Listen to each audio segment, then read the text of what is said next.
नमस्कार किसान भाइयों, आज के इस वीडियो में हम बात करने वाले हैं बाजरा और ज्वार की फसल जो कि अपन हरे चारे के लिए उगाते हैं। बहुत सारे किसान भाई पशुपालन करते हैं और इस समय वो इस दुविधा में रहते हैं कि कौन सा अपन बीज लगाएं, किस तरीके से लगाएं और कौन सी कंपनी का बीज इस्तेमाल करें ताकि अपने को बार बार कटाई वाला चारा प्राप्त हो सके पूरे सीजन में। तो इस वीडियो को आप जो भी किसान पशुपालन करते हैं और जो भी किसान आपके मित्र भी पशुपालन करते हैं उन तक ये वीडियो आप ज़रूर पहुंचाएं ताकि सबको फ़ायदा हो सके। तो किसान भाई वीडियो की शुरुआत करते हैं। किसी भी फसल के उत्पादन के लिए 3 चीज़ें सबसे महत्वपूर्ण रहती हैं। पहली है खेत की तैयारी, दूसरी है आप कौन सी किस्म का चयन करते हैं और तीसरी है बुआई का उपयुक्त समय। अगर इन तीनों चीज़ों का आपने ध्यान रख लिया तो आपके कोई सी भी फसल हो वो भरपूर उत्पादन देगी, वो बेस्ट से बेस्ट रहेगी। तो बात करते हैं खेत की तैयारी की। तो आप ज्वार या बाजरा कोई सी भी अगर फसल उगाने की सोच रहे हो तो आप खेत को अच्छी तरीके से जुताई करें। रोटावेटर बाद में इस्तेमाल करना है, पहले आपको डबल बार या 4 बार मैं कह रहा हूँ कल्टीवेटर से खेत की प्लाइंग करनी है ताकि खेत अच्छे से एकदम मुलायम हो जाए। फिर उसमें रोटावेटर चलाना है। फिर उसके अंदर आपको जैसे 1 बीघा ज़मीन है तो 1 बीघा के अंदर लगभग 6 से 8 ट्रॉली अपने को देसी खाद मिलानी है। 1 बीघा के अंदर 3 कट्टे अपने को सिंगल सुपर फास्फेट मिलाने हैं। इन दोनों के इस्तेमाल से आपकी ज़मीन एकदम फुल उर्वरक हो जाएगी और उसमें कोई नुकसान भी नहीं होगा, क्योंकि अपने को सिंगल सुपर फास्फेट जड़ों की वृद्धि के लिए आवश्यक है और खेत को मुलायम बनाता है, फास्फोरस की पूर्ति करता है। तो ये हो गई खेत की तैयारी की बात। अगर आपके खेत के अंदर दीमक वगैरह है तो आप क्लोरोपाइरीफॉस का पाउडर भी एक बार छिड़क सकते हैं, बाकी कोई ज़रूरत नहीं है। अभी गर्मी के सीज़न में कोई ज़्यादा रोग अपने को परेशान नहीं करते हैं। तो किसान भाइयों ये हो गई अपने खेत की तैयारी।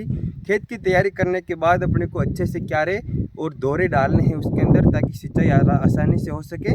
फिर उसके बाद अपने को बीज का अपने को छिड़काव करना है। तो ये मैं सेकंड बात करूँगा बुआई का उपयुक्त समय। तो लगभग 20 फरवरी से लेके 20 मार्च तक का समय जो है वो अपने चारे वाली फसलें ज्वार हो या बाजरा उसके लिए बुआई का उपयुक्त समय है।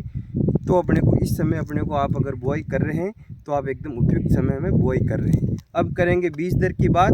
तो एक बिस्वा के अंदर 1 किलो बीज की आवश्यकता पड़ती है। 1 बीघा के अंदर 15 से 20 किलो बीज की आवश्यकता पड़ती है अगर अपन हरे चारे के लिए बुआई कर रहे हैं। तो लगभग जैसे आपके 10 बिस्वा ज़मीन है तो आप 10 किलो बीज इस्तेमाल कर सकते हैं। अब बात करेंगे बीज कौन सा इस्तेमाल करें, कौन सी कंपनी का इस्तेमाल करें। तो मेरी सलाह है कि आप 8 किलो, अगर आधा बीघा ज़मीन है, 10 बिस्वा ज़मीन है तो 8 किलो ज्वार और 2 किलो बाजरा, ये आप दोनों मिक्स करके बुआई करें। क्योंकि ज्वार स्वाद में मीठी होती हैं और बाजरा थोड़ा सा तीखा होता है, तो ये एक अलग ही तरह का स्वाद कॉम्बिनेशन बनेगा। अगर आप कुट्टी की मशीन से अगर आप कुट्टी करके डालोगे तो पशु बड़े चाव से खाएगा। बाजरा ज़्यादा पोषक होता है और बाजरे में एक बार कटान के बाद ज़्यादा कल्ले निकलते हैं तो अपने को ज़्यादा चारा मिलता है। तो इस चीज़ का ध्यान रखना है। बीज कौन सा इस्तेमाल करें, तो बाजरे के अंदर मैं ऑल ओवर पिछले 4-5 सालों 10 सालों में सबसे बेस्ट बीज देखा जाए तो एडवांटा कंपनी का न्यूट्रीफीड आता है जो बार बार कटाई के लिए फेमस है और काफ़ी अच्छा बीज है। सबसे शानदार बीज एडवांटा कंपनी का न्यूट्रीफीड लाना है। हल्का सा महंगा आता है लेकिन काफ़ी अच्छा बीज है।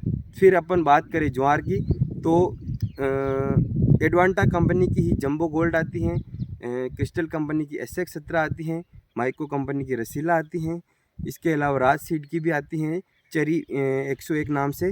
तो ये काफ़ी सारी अच्छी अच्छी वैरायटियाँ हैं जो काफ़ी फेमस है और अच्छा उत्पादन देती हैं। किसान भाइयों, आप इनमें से कोई सा भी बीज इस्तेमाल कर सकते हैं।